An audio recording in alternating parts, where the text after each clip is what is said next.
वहीं यही कहा जा रहा है कि क्या सीरिया से वर्ल्ड वॉर की शुरुआत हो जाएगी। दरअसल असद सरकार को बचाने के लिए पुतिन आगे आए, रूस की सेना लगातार मैदान में।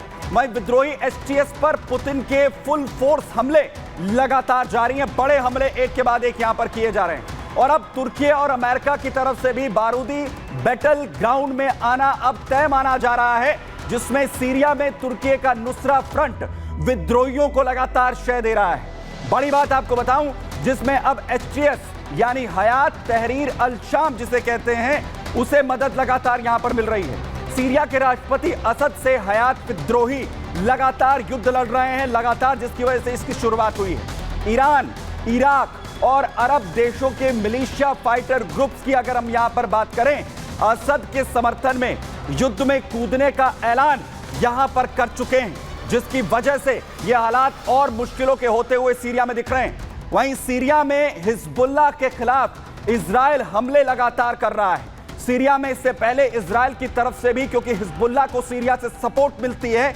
बड़े हमले इजराइल की तरफ से हुए थे। वहीं जो सीरिया में राष्ट्रपति बशर अल असद के समर्थक भी हैं, जिसे यह माना जाता है, जिसे इजराइल ने हमले किए, इजराइल की वजह से अमेरिका भी इस वॉर जोन में माना जा रहा है। कभी भी अमेरिका भी एंट्री सीधे तौर पर भी हो सकती है। नेटो सदस्य तुर्की को भी अमेरिका की तरफ से फुल सपोर्ट है, पूरी तरीके से समर्थन यहां पर मिलता है और अमेरिका भी चाहता है कि सीरिया से असद को बेदखल कर दिया जाए, बाहर निकाल दिया जाए। अरब वर्ल्ड में ईरान, रूस के सबसे ज्यादा भरोसेमंद असद हैं। वो ऐसे लीडर हैं जो लगातार ईरान और रूस को समर्थन करते रहे हैं, जो कभी यूएस के आगे झुके नहीं हैं और ना ही तुर्की को कभी भी तवज्जो असद की तरफ से दी गई है। और इसीलिए ईरान और रूस लगातार असद की मदद यहां पर कर रहे हैं। वहीं कई देश, कई फाइटर ग्रुप्स और कई वर्ल्ड लीडर्स का अब टकराव इस वक्त देखने को मिल रहा है सीरिया में, जहां पर लगातार टकराव यहां पर देखने को मिल रहा है और इसी वजह से सीरिया धधकता हुआ भी दिख रहा है। और आपको बड़ी अपडेट आपको बताऊं, जहां पर लगातार अब पूरी दुनिया की फोर्सेस अलग अलग देशों की इस वक्त जुटती हुई नजर आ रही है और बड़ी अपडेट इस वक्त आ रही है। जिस तरीके के हालात इस वक्त दिख रहे हैं, उसमें अब्बास अरागची जो विदेश मंत्री है ईरान के, वो पहुंच चुके हैं सीरिया। बड़ी अपडेट, सीरिया पहुंचे ईरान के विदेश मंत्री अरागची। ईरान की तरफ से समर्थन का दावा यहां पर अब्बास अरागची की तरफ से किया जा रहा है। विद्रोहियों से युद्ध में ईरान पूरी तरह से सीरिया के साथ, असद के साथ खड़ा है, ये दावा जो है वो किया गया है विदेश मंत्री अरागची की तरफ से और पूरे समर्थन का दावा भी अरागची यहां पर करते हुए नजर आ रहे हैं। विद्रोहियों को पीछे खदेड़ देंगे, असद सरकार का पूरा समर्थन, ईरान की सैन्य ताकत, जो आर्थिक मदद है, वो भी असद के साथ, असद सरकार के साथ, सीरिया के साथ यहां पर खड़ी है। और जहां अरागची सीरिया पहुंचे तो वहीं दूसरी तरफ सैन्य मदद की भी शुरुआत हो गई है, क्योंकि बड़ा दावा यहां पर किया जा रहा है, जिसमें गफ्फारी जो कि सीनियर कमांडर है ईरान की IRGS में, उसे एक बार फिर से सीरिया में उतारा जा रहा है। और गफ्फारी के बारे में यह कहा जाता है कि बूचर ऑफ अलेप्पो के नाम से ये बेहद फेमस है और पहले भी अलेप्पो में ये कहर बरपा चुका है। दो तस्वीरें ईरान के समर्थन की, एक तरफ जैसे ईरान के विदेश मंत्री सीरिया पहुंचते हैं, तो वहीं दूसरी तरफ ईरान की तरफ से IRGC के कमांडर के पहुंचने का दावा यहां पर कर दिया जाता है। गफ्फारी अलेप्पो में, सीरिया में मौजूद होगा, यानी ईरान की तरफ से बड़ा दावा यहां पर अब हो रहा है कि अब ईरान पूरी तरह खुलकर सीरिया के समर्थन में यहां पर आने जा रहा है। और सबसे बड़ी बात यह है कि क्या ये हालात जो हैं वो सीरिया के अंदर और मुश्किलों भरे यहां पर बना देंगे और क्या वर्ल्ड वॉर की शुरुआत यहां पर हो जाएगी और क्या सीरिया बैटल ग्राउंड होगा वर्ल्ड वॉर का, ये सबसे बड़ा सवाल है।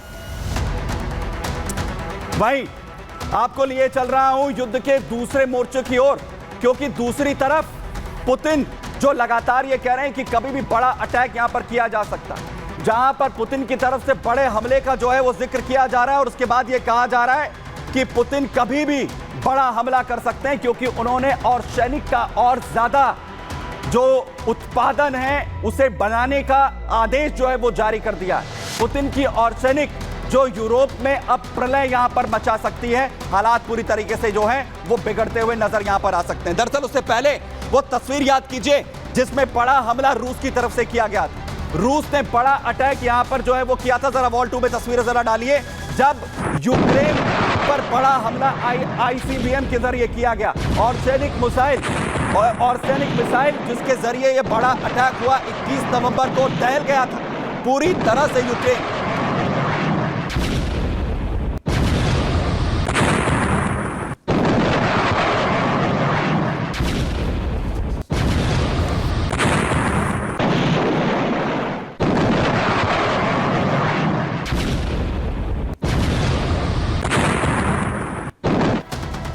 वहीं अब आखिर क्यों घबराहट इस वक्त पूरी दुनिया में मची हुई है? पुतिन ने आखिर क्या कहा है और सैनिक को लेकर आपको बता रहा हूं। बड़ा ऐलान दरअसल और सैनिक को लेकर, न्यूक्लियर हथियारों को लेकर किया गया पुतिन की तरफ से। रूसी मीडिया के हवाले से यह बड़ी खबर सामने आ रही है जिसमें पुतिन की तरफ से और सैनिक मिसाइल के प्रोडक्शन को शुरू करने की बात कही गई। वहीं और सैनिक के प्रोडक्शन को बढ़ाने की बात पुतिन कर रहे हैं और सैनिक मिसाइल का फुल स्केल प्रोडक्शन अब होगा, इसका दावा पुतिन की तरफ से कर दिया गया। और सैनिक एक सामूहिक विनाशक हथियार नहीं है, यह सामूहिक विनाशक हथियार नहीं है, ये पुतिन कह रहे हैं। आईसीबीएम भी ये नहीं है, ये ऑर्सेनिक मिसाइल जो बेहद खतरनाक है, जिसका उत्पादन की बात पुतिन यहां पर कर रहे हैं। ये एक उन्नत और सटीक टारगेटेड हथियार है जो अपने दुश्मन पर कहर बनकर टूटता है, जो विनाशकारी ताकत देने में पूरी तरीके से सक्षम है, यानी जो रूस की ताकत कई गुना बढ़ा सकता है और यूक्रेन के अंदर तबाही की पूरी तस्वीर पैदा कर सकता है। वहीं पुतिन के ऐलान से यूक्रेन और अमेरिका की चिंता बढ़ गई।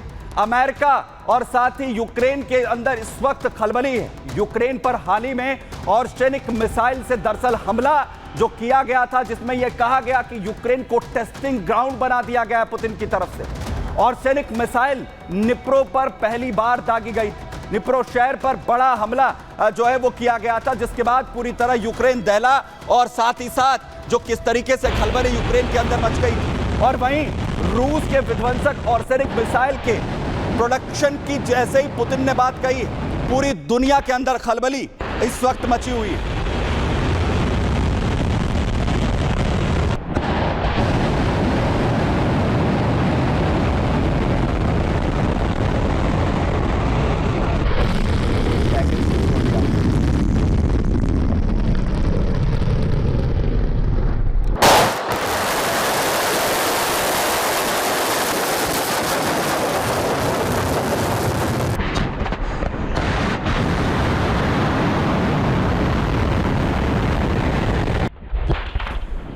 और जिस आर्सेनिक मिसाइल को लेकर पूरी दुनिया में इस वक्त खलबली मची हुई है, आखिर कितनी खतरनाक है यह आर्सेनिक मिसाइल और आखिर कितना कहर मचा सकती है। रूस की ताकत है आर्सेनिक मिसाइल। आर्सेनिक या हेजल यह बेहद एडवांस हथियार है जिसका इस्तेमाल रूस की तरफ से किया जा रहा है। मीडियम रेंज की बैलिस्टिक मिसाइल है आर्सेनिक, जिसके प्रोडक्शन की बात अब पुतिन कर रहे हैं। हाल ही में इस्तेमाल की गई थी। आर्सेनिक में हाइपरसोनिक 6 वॉरहेड्स हैं। ये 6 वॉरहेड्स ले जा सकती है और 3 किलोमीटर प्रति सेकंड की रफ्तार है, यानी 3000 किलोमीटर प्रति घंटे की रफ्तार से ये दौड़ सकती है। डिफेंस सिस्टम के लिए आर्सेनिक को रोकना बेहद मुश्किल होता है, कोई भी डिफेंस सिस्टम इसे नहीं रोक सकता है।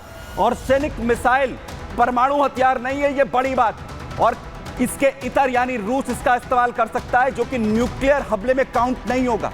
लेकिन जब बड़े पैमाने पर आर्सेनिक की तरफ से हमले होंगे तो परमाणु हथियार के बराबर यह तबाही मचा सकती है, दुश्मन को पूरी तरह से जो है वो मुश्किलों में डाल सकती है, हालात जो हैं वो पूरी तरह से खराब यहां पर कर सकती है।